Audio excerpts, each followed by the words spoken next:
I slept for a total of like 16 hours yesterday, and I woke up at like 4:30 a.m. and it's now like what?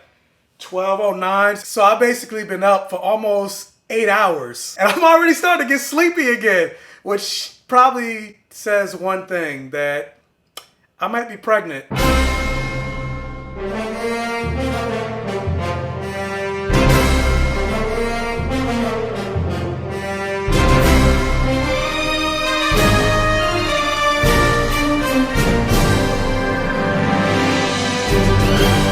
In an announcement that I think surprised a lot of people, no, not the fact that there were murder hornets in America, Disney and Lucasfilm announced that yes, we are getting the release of season 2 of The Mandalorian this year, which I didn't think was going to happen, but I'm pretty sure they decided to rush it out because for the most part, there hasn't really been any new properties going to Disney Plus. I know that's not all Disney's fault, like Falcon and Winter Soldier was supposed to drop in August, but COVID. But anyway, today we are here, October 30th. It is the season 2 premiere. And more Mandalorian simply means more Baby Yoda. And as a matter of fact, I'm going to have Baby Yoda sit right there for the rest of the review. And just like I did for my season 1 review, I'm going to be talking full-on spoilers for the season 2 episode 1 review. And also, just like with season 1, I will be talking about every single episode. And if you hadn't seen my season 1 thoughts, I will link the Mandalorian season 1 playlist right here. And considering how much I really enjoyed season 1 of The Mandalorian, there were some episodes, maybe like 1 or 2 episodes that I thought was a little meh. But overall, I thought season 1 of The Mandalorian was great, and so I was super excited to jump into season 2 again, especially considering there's not really anything new on Disney Plus. Ever since like The Mandalorian dropped last year, I've gone to Disney Plus maybe like I can count probably on one hand the number of times I've opened up my Disney Plus app. Sometimes I forget I even have it because I paid for a yearly subscription, so it's not like I'm even getting charged every month, and my year is not even up yet. And so this episode sees the Mandalorian picking up from where season 1 left off, where he was put on this task by the Mandalorian armorer to seek out Baby Yoda, or as aptly known as the child species, and bring him back to his family, whoever they may be. And so this particular episode sees the Mandalorian sent out to the Outer Rim as he seeks out people from his own kind to help him learn more about the origins of the child. And so yeah, this was another strong start and another strong episode of The Mandalorian. Like, this episode was directed by Jon Favreau, who was the creator and showrunner of The Mandalorian. And this episode has a very Western feel to it, more so than all the other episodes. I know when Jon Favreau first created The Mandalorian, he said he wanted it to have a very Western feel to it. And I feel like a lot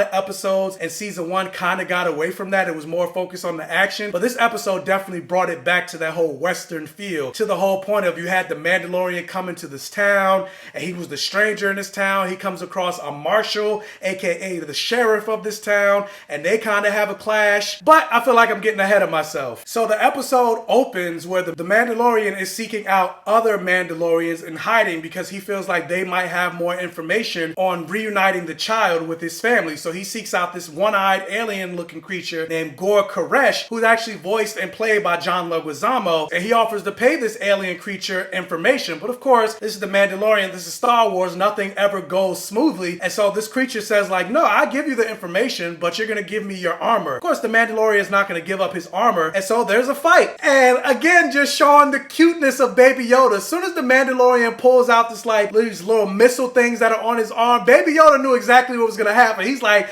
all right, he closed the little shell he was in and lets the Mandalorian cut loose. And I was just like, oh, Baby Yoda is so cute. Ain't that right? Baby Yoda is so cute. And it just goes to show that even going into season 2, like this show is not skimping on the production value of this show. And not even just like the action and stuff like that, but just the costume design and how Gor Koresh looked, or even like the fight scene that you saw happening in the ring with those pig-like creatures. I can't remember what those creatures were called. They even named them in the episode, but I don't remember. But me, I'm like, those just look like green, like Rocksteady and Bebop from Teenage Mutant Ninja Turtles. But anyway, that opening scene scene, it looks great. And so after the fight, after the Mandalorian ends up winning the fight, Gor Koresh basically has no choice but to divulge the information that the Mandalorian is looking for. And he's saying that there is a Mandalorian that he knows of that's in hiding in Tatooine. And after he said that, and as the Mandalorian had to go back to Tatooine, I was just like, really? We're going back to Tatooine again? Like, I thought the whole point of this show and this series was to show aspects of the Star Wars universe that we've never seen in like the movies or anything going forward. And the fact that we're going back to Tatooine, I gotta admit, I was definitely a little disappointed. But upon returning back to Tatooine, as we saw in season 1, we saw the return of Amy Sedaris' character. I think her name is Peli Motto, but she has these droid mechanic type characters. And just to show that there's been growth from the Mandalorian between season 1 and season 2, like originally the Mandalorian didn't trust droids. When he first arrived in season 1, they went to go try to fix his ship, and he didn't want them to touch his ship because he doesn't like droids. But after what happened with IG-11 in the finale of season 1, like he doesn't distrust droids as much as he used to. And even Peli Motto makes a mention of that. She's like, wow, something must have really happened to you between the last time we met that you're actually letting these droids touch your ship. And so I like that they had that callback moment. And so Peli Motto leads the Mandalorian to an area of Tatooine that she believes that this Mandalorian may be hiding in. And it's an area of Tatooine called Mos Pelgo. And so the Mandalorian goes there and he comes across somebody wearing not just any Mandalorian's armor, but wearing Boba Fett's armor. And the Mandalorian instantly knows that this person isn't a real Mandalorian because he ends up taking off his helmet. And for somebody that's not a Mandalorian to be wearing Mandalorian armor is considered sacrilege in the Mandalorian religion. And so the Mandalorian is willing to fight this guy. He's willing to kill this guy if he does not take off the armor. But this guy doesn't want to take it off because first of all, he's like, who are you to try to tell me to take this armor off? I bought this armor fair and square, and plus this armor has been saving my life. And so again, going back to the whole Western theme, they go through a whole gun standoff, and right before they're about to start fighting, they're interrupted by a giant sand monster. That kind of reminds me of the sand monster from Beetlejuice, or at least that's what I instantly thought of when I saw the creature. And so the man, whose name is Cobb Vanth, strikes a deal with the Mandalorian, basically saying, look, I know Mandalorians are legendary for their ability to kill things, and if you help me kill this sand monster, I'll give you back the pieces of this armor. And they make a deal. And so that's essentially what this entire episode is focusing on. You see the Mandalorian, who also ends up recruiting the Tusken Raiders because they too have been terrorized by this giant sand creature. They work together with this town to basically take out this giant dragon. And yeah, this episode was just fun. The action, the characters, the acting, the score by Ludwig Göransson. For the most part, everything about this episode was firing on all cylinders. And it turns out that that giant sand creature is actually something called a crate dragon. And just the design of the dragon, and overall, not even just the dragon, but just the costumes, as I mentioned earlier, like this episode and this series overall just goes to show that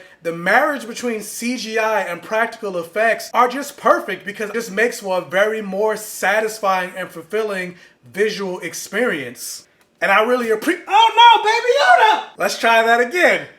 And I really appreciate this show for that. Like I said, the only thing about this episode that I was disappointed in is the fact that we're just going back to Tatooine. I thought season 2 was supposed to go beyond because we're supposed to find out more about Baby Yoda and Baby Yoda's origins, which is something they never really went into in the Star Wars universe. So I thought we were going to start to see segments of the universe that we've never seen before. But I also understand this is the opening of season 2, so that doesn't mean we're not going to see other strange worlds going forward. Now, with that said, this episode ends with a guy in the distance looking on at the Mandalorian. It turns out that that guy is Boba Fett outside of the Mandalorian armor. I saw the whole internet is blowing up and super excited about the fact that Boba Fett is in this universe. And part of me is just like, not to say I don't care, but I'm just like, I never understood the hype that people had with the character of Boba Fett. Like, he just looks cool. For the most part, Boba Fett didn't really do anything in the Star Wars universe, and then he got taken out by Luke. And so we already got a Boba Fett-like character with the Mandalorian, so it's just like, oh, Boba Fett is coming, and I'm just like,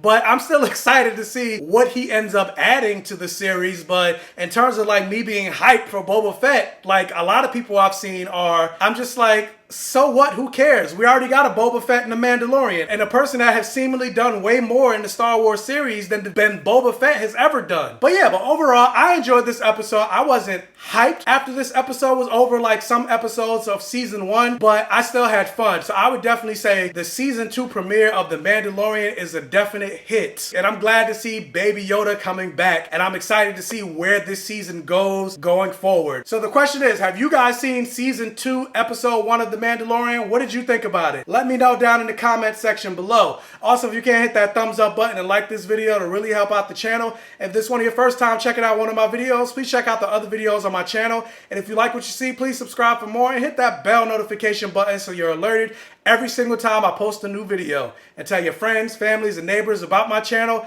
to help me continue to grow. And as always, I will catch you guys next time. Say bye, Baby Yoda.